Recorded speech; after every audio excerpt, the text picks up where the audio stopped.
अस्सलाम वालेकुम जी। आज हम बनाने वाले हैं अपने किचन में चिकन वेजिटेबल मिक्रोनी, जो कि सभी को होती है बहुत ज़्यादा पसंद। तो चलिए स्टार्ट करते हैं।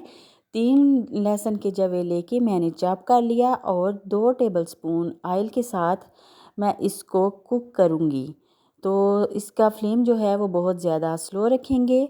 और दूसरी साइड पे पानी मैंने एक पैन में रख दिया मिक्रोनी को बॉयल करने के लिए।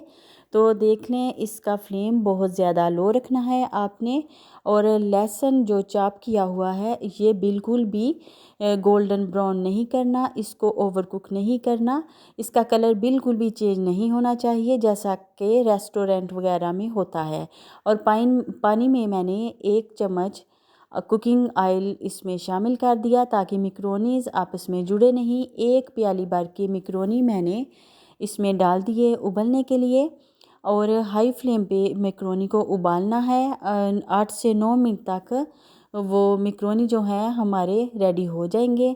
दूसरी साइड पे मैं लहसुन को कर रही हूँ कुक, यानी कि मैं फ्राई इसको गोल्डन ब्राउन बिल्कुल नहीं करने वाली। और इसमें मैक्रोनी में 1 टीस्पून नमक भी शामिल कर दिया और वो साइड पे उबलती रहेगी। और इसमें मैंने 1 टीस्पून ज़ीरा पाउडर शामिल किया लहसुन के साथ। और इसको बिल्कुल लो फ्लेम पे मैं कुक कर रही हूँ। आप भी ऐसा ही करिएगा, बिल्कुल भी इसको ज़्यादा फ्लेम हाई पे पकाना नहीं है। और वेजिटेबल जो मैंने काट के रखी हुई हैं वो 1 बाय 1 इसमें शामिल करती जाऊंगी। तो गाजर जो थोड़ी हार्ड होती है, पहले मैं गाजर का यूज़ करूंगी। इसमें गाजर के क्यूब्स मैंने डाल दिए और इसमें 1 टीस्पून साल्ट एंड 1 टीस्पून तकरीबन चीनी मैंने शामिल कर दी। और आप चाहें तो चीनी को एंड पे भी शामिल कर सकते हैं, कोई प्रॉब्लम नहीं। और यहाँ पे 1.5 टीस्पून मैंने इसमें ऐड कर दिया चिकन पाउडर, इससे टेस्ट बहुत ज़्यादा इन्हेंस होता है मिक्रोनी का। और अब मैं इसमें शामिल कर दूंगी बंद गोभी, जो कि मैंने क्यूब्स में काट के रखी हुई थी। तो वो भी इसमें चली गई। थोड़ी देर इसको पकाएंगे। सब्जियों को ओवर कुक नहीं करना। शिमला मिर्च भी मैंने क्यूब्स में काट के रखी थी, वो भी इसमें शामिल कर दी। सब्जियों का हलवा बिल्कुल नहीं बनाना, इनको बहुत ज़्यादा ओवर कुक नहीं करना। और चिकन को मैंने कुक कर लिया पहले ही, उसमें सिरका, चिली सॉस, सोया सॉस शामिल करके पका लिया। और अब इस चिकन को भी इसमें मैं शामिल कर दूंगी। मुझे लग रहा था कि मैं लेट होने वाली हूँ और बच्चों को जल्दी जल्दी मैक्रोनी चाहिए थी, तो मैंने 2-3 पैन में ये सारा कुछ करना शुरू कर दिया। और अब चिकन को मैंने वेजिटेबल में शामिल कर लिया है और चिकन के चंक्स आपको नज़र आ रहे होंगे। मेरा मैक्रोनी बहुत ही ज़्यादा अच्छा रेडी होने वाला है। इसको सब्जियों को ज़्यादा गलाना नहीं है, वेजिटेबल का क्रंचीनेस इसमें बाकी रहना चाहिए।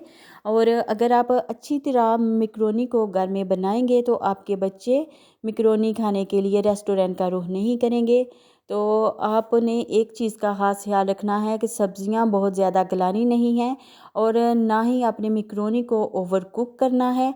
और इस चीज़ का ख़ास ख्याल रखना है आपने। अब मैक्रोनी को इसमें डाल के मज़ीद 2 मिनट के लिए हम करेंगे कुक। और इसमें आधा कप ऐड कर देंगे केचप, और केचप से इसका टेस्ट मज़ीद दोबाला हो जाता है। और रेस्टोरेंट वाले भी इसी तरह चीज़ें बनाते हैं। और थोड़ा सा महतात हो के अपनी चीज़ों को कुक किया करें। और कोई भी नई रेसिपी फॉलो करने से पहले ये सोच लिया करें कि आप बिल्कुल ठीक बना लेंगे। तो मेहनत करके चीज़ों को बनाएं तो आप बिल्कुल परफेक्ट चीज़ें तैयार कर सकती हैं। कोई मसला नहीं कि होटलों वाले, रेस्टोरेंट वाले ही अच्छे खाने बना सकते हैं और जो घरों की लेडीज़ हैं वो नहीं बना सकती।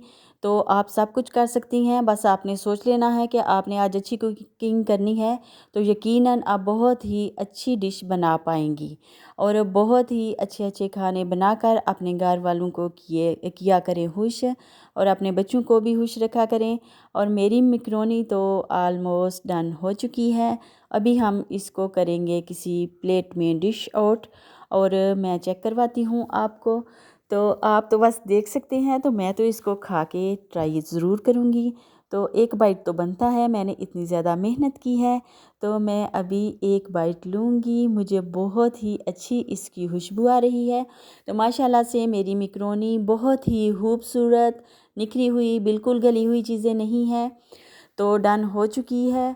तो मेरे बच्चे अभी इसको एंजॉय करेंगे। आप लोग जहाँ जहाँ रहें खुश रहें, आबाद रहें, और मैं करती हूँ इसको एंजॉय। One byte.